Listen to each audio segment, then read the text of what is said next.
Maître Jumrel, vous êtes l'avocat de Secret Toxique et vous êtes également l'avocat des faucheurs volontaires qui sont passés en jugement le 1er juin dernier. Alors, est-ce que vous pouvez nous rappeler les faits pour lesquels ils étaient jugés?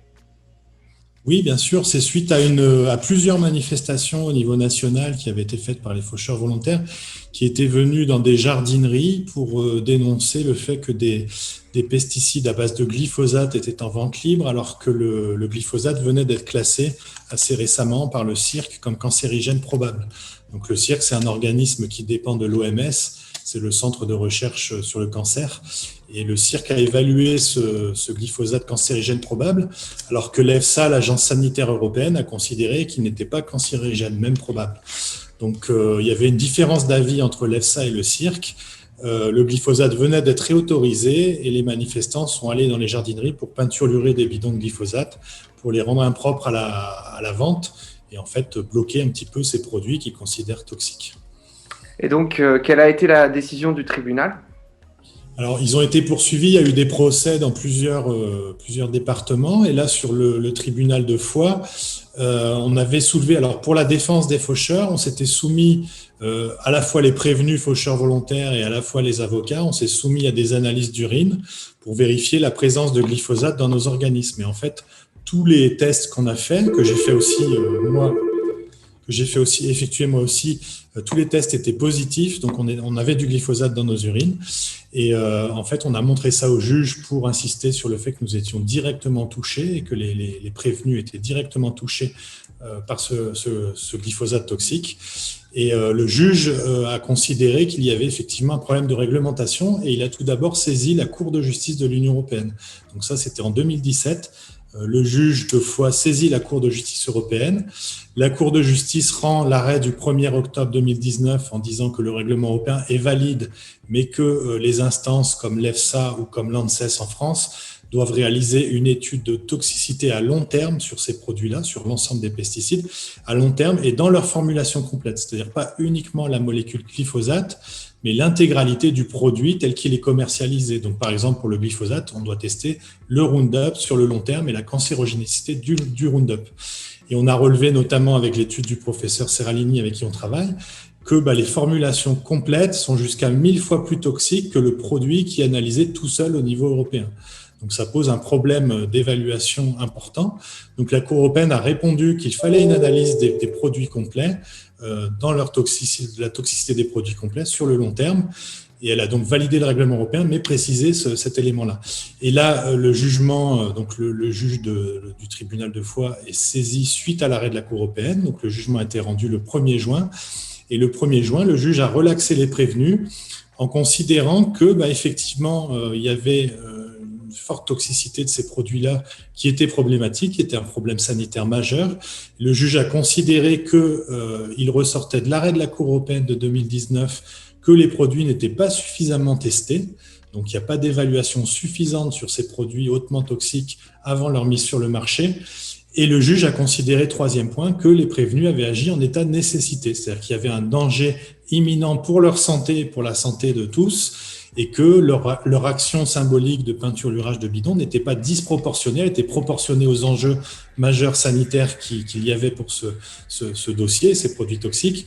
Il a considéré du coup que l'infraction était excusée par la nécessité d'alerter la population sur ces dangers toxiques.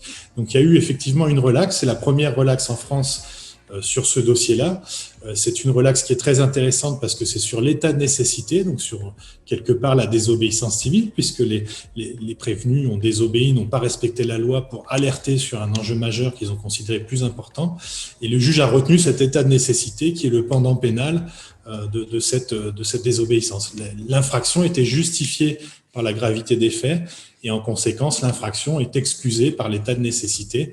C'est un élément du code pénal et ils sont entrés en voie de relaxe. Est-ce que c'est la première fois que l'état de nécessité est invoqué face à une action de désobéissance civile? Alors, c'est pas la première fois, hein, nous, sur les actions des faucheurs volontaires notamment, on l'a évoqué à très nombreuses reprises.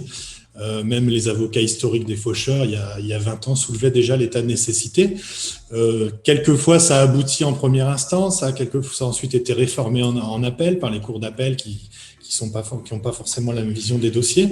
Moi, en ce qui me concerne, on l'avait soulevé il y a quelques mois dans un procès sur le procès de Perpignan, qui était une action de fauchage d'OGM cachés, puisque c'était des OGM non déclarés. Et le juge avait également relaxé les faucheurs pour l'état de nécessité en considérant que l'épandage de produits chimiques sur ces parcelles qui étaient résistantes à ces produits-là constituait un danger majeur sanitaire, et il a entré en voie de relax en raison de l'état de nécessité. Donc ça, c'était une décision de novembre 2020 de Perpignan, et il n'y a pas eu d'appel du parquet sur ce dossier-là, donc l'état de nécessité était définitivement reconnu. Là, sur notre dossier de Foix, je viens juste d'apprendre qu'il y a eu un appel du parquet, donc ça veut dire que ce dossier de Foix va passer devant la cour d'appel. On va tenter de faire valider l'état de nécessité par la cour d'appel de Toulouse. D'accord. Et par rapport à la campagne secret toxique, quelles sont les implications de cette décision pour la campagne secret toxique? Alors, c'est une décision qui est très intéressante puisque je vous ai parlé de l'arrêt de la Cour européenne du 1er octobre 2019, qui a donc été provoqué par ces magistrats de Foix qui ont saisi la Cour européenne. Et la campagne secret toxique, elle est née quelque part aussi de cet arrêt de la Cour européenne, puisque d'une part, on a découvert par les travaux du professeur Seralini et Gérald Ginger qu'il y avait des toxiques non déclarés, c'est-à-dire dans les formulations complètes telles que commercialisées, il y avait un ensemble de produits toxiques qui ne sont pas déclarés. Et d'autre part, on avait cet arrêt de la Cour qui venait nous dire il faut analyser l'effet toxique complet des produits dans leur formulation complète, ce qui n'est pas fait aujourd'hui. Et donc la campagne secret toxique, elle est partie de ces deux constats, la présence de produits chimiques toxiques non déclarés et l'obligation légale de tout déclarer et de tout évaluer. Elle a constaté qu'il n'y avait pas d'évaluation. Donc l'intérêt majeur de cette décision de justice, c'est de démontrer que les produits sont insuffisamment évalués. C'est-à-dire que ce que nous on dit dans le cadre de la campagne secret toxique, ce que disent les associations depuis maintenant 6 mois, plus de 6 mois, et ce que disent aussi les députés européens alertés par la campagne secret toxique, c'est que la législation n'est pas correctement appliquée au niveau européen. On teste un produit, on ne teste pas le produit fini commercialisé. Et là, ce que dit le tribunal de Foix, c'est exactement la même chose. Le tribunal vient nous dire il est manifeste que les produits sont insuffisamment évalués. Donc c'est un tribunal, une juridiction qui reconnaît la véracité des propos de secret toxique depuis plus de 6 mois et des associations depuis des années et des années. Donc aujourd'hui, on a une juridiction qui considère que les produits pesticides sont insuffisamment évalués, qui le valide et qui relaxe en raison de l'état de nécessité du fait de cette toxicité et cette absence d'évaluation. Donc c'est un début de reconnaissance judiciaire du défaut d'évaluation des pesticides et de l'insuffisance d'évaluation des pesticides. Donc c'est un premier pas très favorable dans le sens de la campagne secret toxique. Pour secret toxique, notamment les députés européens ont soulevé cette absence d'évaluation auprès de l'EFSA, l'agence européenne.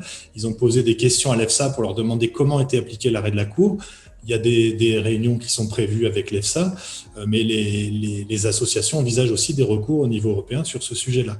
Donc on attend une évolution rapide de la pratique, puisque les textes existent, mais ils sont mal appliqués ou pas appliqués. On attend une évaluation rapide de la pratique de l'EFSA et de la pratique de l'ANSES en France, donc que ces agences sanitaires évaluent correctement et conformément à la loi les pesticides, les effets cocktails internes aux produits, et puis les formulations complètes telles qu'elles sont commercialisées, telles auxquelles nous sommes exposés.